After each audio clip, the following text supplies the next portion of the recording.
പല മീശകൾ, ആൺ സൗഹൃദത്തിന്റെ വ്യത്യസ്തമായ ആഖ്യാനം, ശക്തമായ രാഷ്ട്രീയം, മികച്ച സിനിമാ അനുഭവമായി മീശ. രണ്ട് സുഹൃത്തുക്കൾ, അവരുടെ സൗഹൃദം, അധികാരത്തിന്റെയും രാഷ്ട്രീയത്തിന്റെയും ഇടപെടൽ, സൗഹൃദത്തിലുണ്ടാക്കുന്ന വിള്ളൽ, പക, പ്രതികാരം, ആൺ അഹന്തയും അധികാര രാഷ്ട്രീയവും അരികുവൽക്കരിക്കുന്ന ജീവിതങ്ങൾ. ആൺ സൗഹൃദങ്ങളുടെ വ്യത്യസ്തമായ ആഖ്യാനമാണ് MC ജോസഫിന്റെ സംവിധാനത്തിൽ പുറത്തിറങ്ങിയ മീശ. പ്രമേയവും രാഷ്ട്രീയവും കഥപറച്ചിൽ രീതിയും കൊണ്ട് തിയേറ്ററിൽ മികച്ച സിനിമാ അനുഭവം സമ്മാനിക്കുകയാണ് ചിത്രം. കതിർ, ഹക്കീം ഷാജഹാൻ, ഷൈൻ ടോം ചാക്കോ, ജിയോ ബേബി, ശ്രീകാന്ത് മുരളി, ഉണ്ണി ലാലു, ഹസ്സി എന്നിവരാണ് ചിത്രത്തിൽ പ്രധാന കഥാപാത്രങ്ങളെ അവതരിപ്പിക്കുന്നത്. പരിയേറും പെരുമാൾ എന്ന തമിഴ് ചിത്രത്തിലൂടെ ശ്രദ്ധേയനായ കതിരിന്റെ ആദ്യ മലയാള ചിത്രമാണ് മീശ.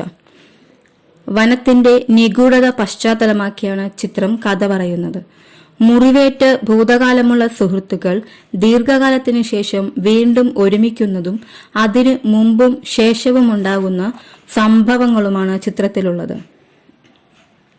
അനന്തു, മിഥുൻ, ഇമോദ് എന്നീ സുഹൃത്തുക്കളുടെ ജീവിതത്തിലൂടെയാണ് കഥ മുന്നോട്ടു നീങ്ങുന്നത്. പേരിന്റെ അറ്റത്ത് ജാതിവാലില്ലാത്ത ഒരാളായിരുന്നു തന്റെ പിതാവെങ്കിൽ സർക്കാർ ജോലി ലഭിക്കുമായിരുന്നുവെന്ന് പറയുന്ന കഥാപാത്രമായാണ് അനന്തു ആദ്യം പ്രേക്ഷകന്റെ മുന്നിലേക്ക് എത്തുന്നത്. ഹക്കീം ഷാജഹാനാണ് അനന്തു എന്ന കഥാപാത്രത്തെ അവതരിപ്പിക്കുന്നത്. സുധി കോപ്പയാണ് ഇമോദായി എത്തുന്നത്. നഗരസഭാ തിരഞ്ഞെടുപ്പിൽ സ്ഥാനാർത്ഥിത്വം ആഗ്രഹിക്കുന്ന പ്രാദേശിക രാഷ്ട്രീയ പ്രവർത്തകനാണ് ഇമോദ്. ചിത്രത്തിന്റെ ആദ്യ മിനിറ്റുകളിൽ പരിചയപ്പെടുത്തുന്ന മറ്റൊരു പ്രധാന കഥാപാത്രം ഷൈൻ ടോം ചാക്കോയുടെ കിത്തോ ആണ്. വ്യത്യസ്ത പശ്ചാത്തലമെങ്കിലും സാമൂഹിക വീക്ഷണത്തിൽ അനന്തുവിന്റെ അതേ നിലപാടുകളാണ് കിത്തോയ്ക്കുമെന്ന് ആദ്യ മിനിറ്റുകളിൽ തന്നെ സംവിധായകൻ സ്ഥാപിക്കുന്നുണ്ട്. കതിരാണ് മിഥുനായി എത്തുന്നത്. പ്രധാനപ്പെട്ട ഏതെല്ലാമോ കഥാപാത്രങ്ങളെയും ആദ്യ മിനിറ്റുകളിൽ തന്നെ പരിചയപ്പെടുത്തുന്ന സംവിധായകൻ കഥ വികസിച്ച് ഒരു ഘട്ടമെത്തുന്നതുവരെ മിഥുനിനെ ഒളിപ്പിച്ചു വയ്ക്കുന്നുണ്ട്. ഫ്ലാഷ് ബാക്കുകളിലൂടെയാണ് ആദ്യം മിഥുനിനെ പരിചയപ്പെടുത്തുന്നത്. കഥാപാത്രത്തിനു ചുറ്റും നിഗൂഢമായ എന്തോ ഒന്നുണ്ടെന്ന് ആകാംക്ഷ ജനിപ്പിക്കാൻ ഇതിലൂടെ സംവിധായകന് സാധിക്കുന്നുണ്ട്. രഘു എന്ന രാഷ്ട്രീയക്കാരനും നഗരസഭാ ചെയർമാനുമായ കഥാപാത്രമായാണ് ജിയോ ബേബി എത്തുന്നത്. ഡൈനാമിക് ബഷീർ എന്ന വ്യത്യസ്ത കഥാപാത്രത്തെയാണ് ശ്രീകാന്ത് മുരളി അവതരിപ്പിക്കുന്നത്.